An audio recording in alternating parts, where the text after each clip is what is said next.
할렐루야. 주 예수님 은혜 안에서 평안하셨습니까? 주 예수님 재림 징조에 대한 29번째 말씀을 드리려고 합니다. 먼저 본문의 말씀을 찾겠는데요. 구약성경 다니엘서 9장 27절입니다. 그가 장차 많은 사람들과 더불어 한 일해 동안에 언약을 굳게 맺고 그가 그 일의 절반의 제사와 예물을 금지할 것이며 또 포악하여 가증하는 것이 날개를 의지하여 설 것이며 또 이미 정한 종말까지 진노가 황폐하게 하는 자에게 쏟아지리라 하였느니라. 다니엘서 12장 11절과 12절입니다. 매일 드리는 제사를 폐하며 멸망하게 할 가증한 것을 세울 때부터 1290일을 지낼 것이요 기다려서 1335일까지 이르는 그 사람은 복이 있으리라. 마태복음 24장 15절입니다. 그러므로 너희가 선지자 다니엘이 말한 바 멸망에 가증한 것이 거룩한 곳에 선 것을 보거든 읽는 자는 깨달을진저.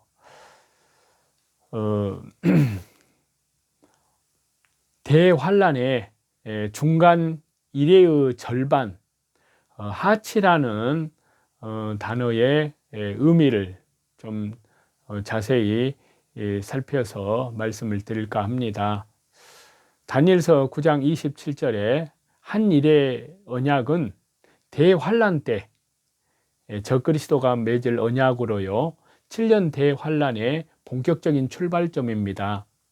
그리고 7년 대환란의 구체적 시작의 기점은요 바로 이래의 절반의 제사와 예물을 금지할 것이란 표현대로요 그가 즉 짐승 적그리스도가 제사 예물을 금지하는 때입니다. 이를 주 예수님께서도 그대로 인용을 하셔서 대환란 시점을 말씀을 하셨는데요. 구체적으로 선지자 다니엘이 말한 바라는 표현을 그렇게 명기하시고 그에 이어서 멸망에 가증하는 것이 거룩한 곳에 선 것을 보거든 이라는 표현을 사용을 하십니다.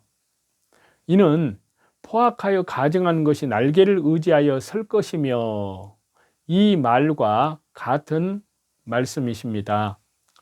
한편 여기에서요 다니엘서 9장 27절에 예언된 적그리스도 활동의 시점과 관련해서요 우리가 주목해야 할 표현이 있습니다. 바로 이래의 절반이라는 표현입니다.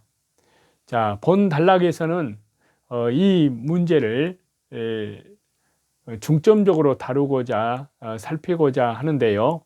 이를 올바로 이해를 해야만 예수님 대환란의 전체의 틀도 명확해진다는 사실인데요. 그래서 여기에 본문은 이래의 절반의 제사와 예물을 금지한다고 나오는데요. 여기에서 절반의로 번역된 원문의 표현이 히브리 발음상 하치라는 명사입니다. 하치라는 명사는 성경에서 중간 가운데를 나타내는 데도 종종 사용이 되었는데요. 그렇지만 밤중과 같이 특정하고 상당한 정도의 시간대에서 불특정한 시점을 나타내거나 어떤 시간대에서 결정적 동작이 이루어지는 것과 관련해서 사용되기도 하였는데요. 아울러서 이 단어는요 분리를 나타내되 이스라엘이 남북으로 나뉠 때 남쪽의 2지파, 북쪽의 10지파를 나누는 것을 나타낸 데도 쓰였다는 사실인데요. 그래서 이 하치라는 히브리 발음으로의 그 용례를 좀 3가지로 간단하게 드린 말씀을 정리를 해볼까 하는데요. 첫 번째는 절반의 의미가 있고요. 두 번째는 어느 시간대에서 결정적 행동이 이루어지는 불특정한 시점의 의미가 있고요. 세 번째는 특정한 비율로 나누어서 그것이 고착된 상태를 나타내는 의미로 사용되기도 했다는 사실인데요. 즉, 이 단어는 완전한 절반만을 가리키는 데에만 사용되지 않았다는 것인데요. 여기에서도 이 단어는 이래의 완전한 중간인 3년 반 시점이 아니라 그리스도께서 나타나 마침내 결정적 권세를 잡고 배교를 저지를 중대한 시점을 나타내는 것으로 해석해야 옳습니다. 적그리스도가 나타나서 그렇습니다. 자, 어느 단어가 다양한 의미로 보통 쓰일 경우에요. 그 의미의 결정은 문맥 또는 관련된 여타의 성구 말씀과의 관계하에서 결정이 되는데요. 그렇기 때문에 본문 다니엘서 9장 27절에서도 절반으로 보기보다는 적그리스도가 결정적으로 활동하는 시점, 성도에 대한 대대적 핍박이 이루어지는 시작의 시점을 나타내는 것으로 보는 것이 적절하다는 것입니다. 이래의 절반, 즉 대환란 중간 새로운 해석은 우리들이 아마도 세계 최초 제시한 그런 이론일 수도 있습니다. 이는 지금까지의 세대주의적 대환란의 틀이 깨어짐을 의미하는데요. 아울러서 어느 기점이기 때문에 그 날과 그 시를 모른다는 주 예수님의 말씀과도 일치합니다. 즉, 알 수 없는 어느 기점이기 때문에 시대는 알아도 정말 주 예수님의 재림하는 날을 계산할 수 없게 됩니다. 그래서 대환란 중간 이래의 절반 하치의 의미에서 첫 번째는요, 지금까지의 세대주의 한 일의 7년 틀입니다. 그래서 전 3년 반 평화시대 1260일, 그 다음에 후 3년 반 대환란 시대 1260일, 그래서 이제 절반으로 나뉘었는데 합쳐서 7년, 그리고 7년 환란 끝에 예수님 재림하는, 자, 이렇게 이것이 지금까지 세대주의 한 일의 7년이라는 틀입니다. 그래서 7년 대환란은 확실한데요. 자, 1260일, 그리고 한때, 두때, 반때, 그리고 42달 이렇게 얘기를 하는데, 우선 1260일로 표현되어 있는 그 말씀을 보면은요, 요한계시록 11장 3절에 나오고요, 또 요한계시록 12장 6절에 나옵니다. 자, 우선 그 말씀을 보겠습니다. 요한계시록 11장 3절인데요. 내가 나의 두 증인에게 권세를 주리니 그들이 굵은 베옷을 입고 1260일을 예언하리라. 그리고 요한계시록 12장 6절인데요. 그 여자가 광야로 도망하며 거기에서 1260일 동안 그를 양육하기 위하여 하나님께서 예비하신 곳이 있더라. 자, 한때, 두때, 반때로 표현된 말씀은요, 다니엘서 12장 7절에 나옵니다. 반드시 한때, 두때, 반때를 지나서 성도의 권세가 다 깨지기까지이니 그렇게 되면 이 모든 일이 다 끝나리라 하더라. 그 다음에 42달로 표현된 말씀이 있는데요. 요한계시록 12장 2절입니다. 성전 바깥마당은 측량하지 말고 그냥 두라. 이것은 이방인에게 주었은즉 그들이 거룩한 성을 42달 동안 짓밟으리라. 자, 세대주의에서는요, 70일의 마지막 한 일회를 7년 대환란으로 규정을 합니다. 이는 이미 70일에 그 자세한 그 해석을 통해서 밝혀 드렸듯이요, 확실한 주장입니다. 어떤 사람들은 이렇게 마지막 7일을 7년으로 규정하는 것에 대해서 세대주의라고 오해하기도 합니다. 물론 7일을 7년으로 규정하는 것은 세대주의자들이 시도한 것입니다. 그렇지만요, 이는 세대주의자들의 주장이어서 배척되기보다 세대주의자들이 성경의 의도를 잘 살려서 해석했다고 보는 것이 더 정확합니다. 즉, 세대주의가 성경 본문의 의미를 그대로 잘 밝혔다고 받아들여야 한다는 것입니다.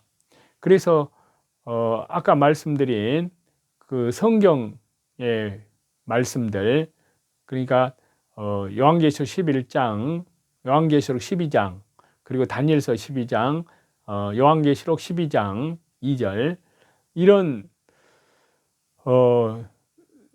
성경은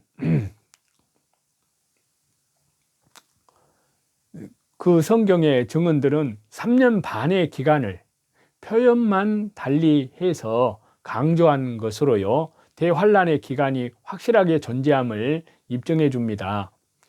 대환란은 70일의 중에 마지막 한 일회를 배경으로 펼쳐지게 되는데요. 그래서 우리는 그것이 세대주의든 무천년설이든 전천년설이든 성경에 부합하다면 이는 당연히 따르고 그대로 수용할 수가 있습니다. 학파를 나누고 그 학파가 취하는 무수한 성경 본문에 대한 해석을 흑백 논리로 나누어 편가르기 하거나 서로 정죄하는 것은 정당하지 않다는 사실인데요. 학파들마다 장점도 있고 단점도 있습니다. 그리고 그 장단점, 흑백, 명암의 구분의 기준은 성경이지 결코 학파 그 자체가 아니라는 것입니다. 이제 4대 학파가 성경적으로 통합이 되어야 하는데요. 자, 그 다음에 7년 대환란을 이래의 절반에 라는 표현으로 양분을 합니다. 세대주의자들은 다른 한편으로 한 이래를 다니엘서 9장 27절에 기록된 이래의 절반에 라는 표현을 가지고 나눕니다. 그래서 전 3년 반은 평화시대라고 하는데요.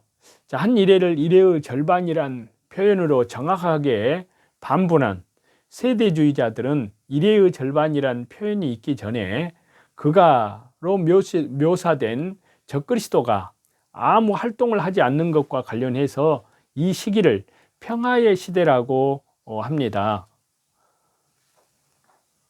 또 평화의 시대란 말 그대로 적그리스도가 자기를 광명의 천사로 가장하는 시기입니다. 그렇지만요, 이는 폭풍 전야와 같은 정적의 시기이기도 합니다. 자, 후 3년 반은 대환란 시대 혹은 포악 시대라고 하는데요. 세대주의자들은 적그리스도가 그 속성을 드러내는 시기가 전 3년 반을 지나며 도래할 것임을 지적을 하는데요. 이때로부터 대환란이란 처절한 시간이 닥치고 주 예수님께서 말씀하신 창세 이래 전무후무한 환란을 당할 것이라고 합니다. 이것이 지금껏 세대주의자들이 주장하는 틀이고요, 정말 한 일에 이루어질 사건입니다. 그 다음에 두 번째요, 다니엘서 9장 27절과 다니엘서 12장 11절 12절의 충돌에 대한 문제인데요. 자, 우선 다니엘서 12장 11절 12절을 보겠습니다. 매일 드리는 제사를 폐하며 멸망하게 할 가증한 것을 세울 때부터 1290일을 지낼 것이요, 기다려서 1335일까지 이르는 그 사람은 복이 있으리라. 그래서요, 이제 환란이 시작되면 1260일, 그리고 환란 중간과 일의 절반, 그때는 제사와 예물을 금지하고 가정하는 것이 들어서고, 그 다음에 1260일, 그리고 거기서 1290일은 1260일에서 30일을 더하면 1290일이고요. 그 다음에 1335일은 1290일에서 45일을 더하면 1335일이 됩니다. 자, 다니엘서 9장 27절에 일의 절반을 한글 성경 그대로 받아들일 경우에 심각한 문제가 발생하는데요.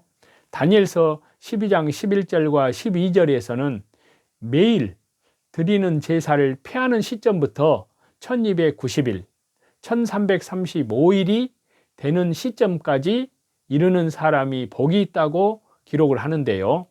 다니엘서 9장 27절에서 매일 드리는 제사를 폐하는 시점이 한 일회의 절반이면 1290일은 한 일회에서 30일이 지나고요. 1335일은 75일이 더 지납니다. 이렇게 되면 성경 내에서 심각한 충돌이 생기는데요. 자, 다니엘서 본문 안에서 충돌이 되고, 즉 재림 후에 대환란이 이어지게 되는 그런 결론이 나오게 됩니다. 자, 다니엘서 9장 24절인데요. 내 백성과 내 거룩한 성을 위하여 70일을 기한으로 정하였나니 허물이 그치며 죄가 끝나며 죄악이 용서되며 영원한 의가 드러나며 환상과 예언이 응하며 또 지극히 거룩한 이가 기름 부음을 받으리라. 자, 일회의 절반을 한글 성경 그대로 받아들이면요, 다니엘서 12장 11절과 12절과 조화를 시킬 때 1290일, 1335일에 이르러야 하기 때문에 마지막 한 일회에서 75일이 지나게 됩니다. 앞에서 다니엘서 9장 24절에서 하나님께서는 천사를 보내서 다니엘에게 70일을 기한으로 정하였다고 하셨습니다. 여기에서 기한이라는 것은 그 말은요, 결정된 시기라는 말씀인데요. 그러기 때문에 이를 결코 넘어서서는 안 됩니다. 그리고 마지막 70일에가 차면 허물이 그치고 죄가 끝나고 죄악이 용서되고 영원한 의가 드러나고 환상과 예언이 응하고 지극히 거룩한 이가 기름 부음을 받는 이러한 역사가 있으리라고 하셨습니다. 이것이 다니엘서 12장 12절에 기다려서 1335일까지 이르는 그 사람은 복이 있으리라가 지칭하는 복입니다. 만약에 다니엘서 9장 27절의 한 일회의 절반을 한글 성경대로 보면 다니엘 9장 24절에서는 70일회를 정하고 70일회가 마칠 때 6가지 복된 일이 있다고 하고, 다니엘서 12장 11절 12절은 그보다 75일 더 가야 복이 있다고 하는 것이나 똑같습니다. 이처럼 심각한 충돌이 벌어지게 되는데요. 자, 또 예수님의 말씀과 충돌이 됩니다. 즉 재림 후에 그날을 감하는 것이 되는 그런 해석이 되고 마는데요. 자, 마태복음 24장 21절과 22절을 보시겠습니다. 이는 그때 큰 환란이 있겠음이라. 창세로부터 지금까지 이런 환란이 없었고 후에도 없으리라. 그날들을 감하지 아니하면 모든 육체가 구원을 얻지 못할 것이나 그러나 택하신 자들을 위하여 그 날들을 감하시리라. 한 일회의 절반을 한글 성경 그대로 받아들이고 세대주의자들의 입장을 취하면 다니엘서 12장 11절과 12절, 마태복음 24장 21절과 22절 이 말씀과도 충돌이 생깁니다. 마태복음 24장 21절 22절은요, 주 예수님께서 대환란이 있을 것을 말씀하시면서 그 날들을 감하시리라고 하셨습니다. 즉 예수님의 말씀을 따르면 한 일회가 맞춰지는 시점이 아니라 그보다 상당한 날을 감한 때 재림이 이루어진다는 것입니다. 그렇지만요, 세대주의의 입장은 오히려 한 일회보다 상당한 날을 더한 날에 재림이 이루어지게 됩니다. 즉 재림 후에 환란이 지속되고 재림 후에 그날을 감하게 된다는 그러한 의미가 되어서 충돌이 됩니다. 이와 같이 이러한 충돌을 감안할 때 세대주의의 한 일의 해석, 한 일의 절반에 대한 해석, 평화시대, 대환란, 포악한 시대로의 분리는 성경적으로 설득력이 없는 것임에 분명하다는 사실입니다.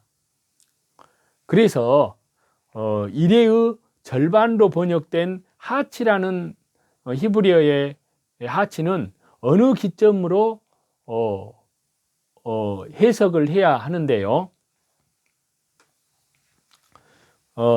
환란의 시작 어느 기점의 하치, 그리고 1260일, 그 다음에 환란 중간, 그리고 1260일 더하기 30일, 그리고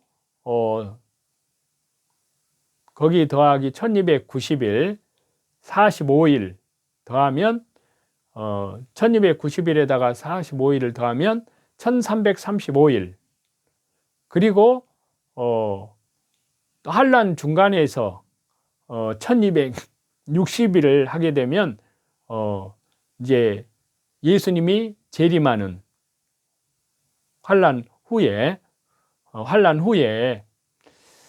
자, 어느 기점으로 하치를 해석을 하면요, 다니엘서 12장 12절과 13절과의 충돌이 해결이 됩니다.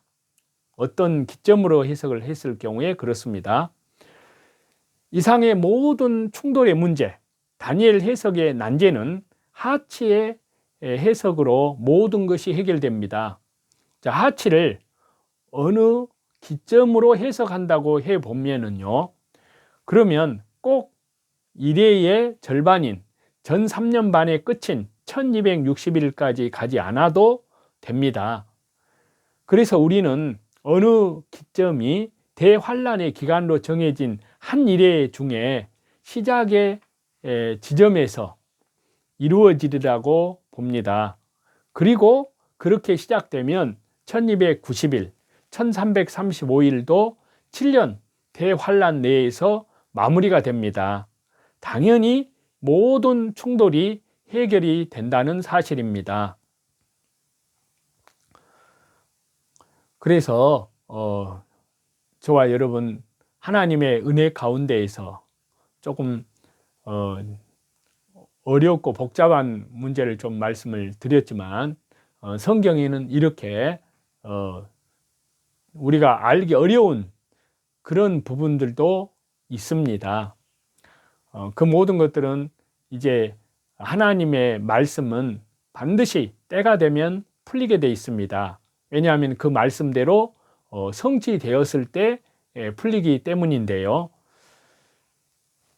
어쨌든 우리가 사는 이 시대에 하루하루를 오직 오늘이라 일컫는 동안에 신실하게 말씀 중심으로, 기도 중심으로, 예배 중심으로 삶의 현장에서 또 이뤄진 영혼들에게는 하나님 나라의 복음을 때를 얻든지 못 얻든지 전파하면서 성령님의 능력을 의지하여서 또 우리의 신앙이 믿음의 덕의 지식의 절제를, 절제의 인내를, 인내의 경건을, 경건에 형제 우애를 더하는, 그래서 속사람이 더욱 우리 주 예수 그리스도의 형상, 우리 주 예수 그리스도의 신앙의 인격으로 닮아 나아가는 그리스도의 순결한 신부들로 예비되어져 가는 저와 여러분의 신앙의 인격이 되어지시기를 우리 주 예수 그리스도의 이름으로 간절히 축원합니다. 찬송 드리시겠습니다. 새벽부터 우리 사랑함으로써 저녁까지 씨를 뿌려봅시다. 열매 차차이고 곡식 거둘 때에 기쁨으로 덤을 거두리로다 기쁨으로 덤을 거두리로다 기쁨으로 거두리로다. 비가 오는 것과 바람 부는 것을 겁을 내지 말고 뿌려봅시다. 이를 맞춰놓고 곡식 거둘 때에 기쁨으로 거두리로다 기쁨으로 덤을 거두리로다 기쁨으로 덤을 거두리로다. 씨를 뿌릴 때에 나지 아니할까 슬퍼하며 심히 애탈지라도 나중 예수님께서 칭찬하시리니 기쁨으로 덤을 거두리로다 기쁨으로 덤을 거두리로다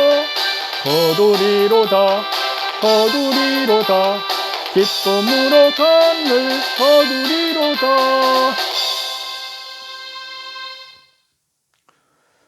모든 존귀와 영광과 감사와 찬양을 우리 성삼위 하나님께만 돌립니다. 오늘 하루도 주 예수 그리스도의 이름으로 모든 선한 싸움에서 믿음으로 승리하시는 축복된 날이 되시기를 우리 주 예수 그리스도 이름으로 간절히 축복합니다. 감사합니다.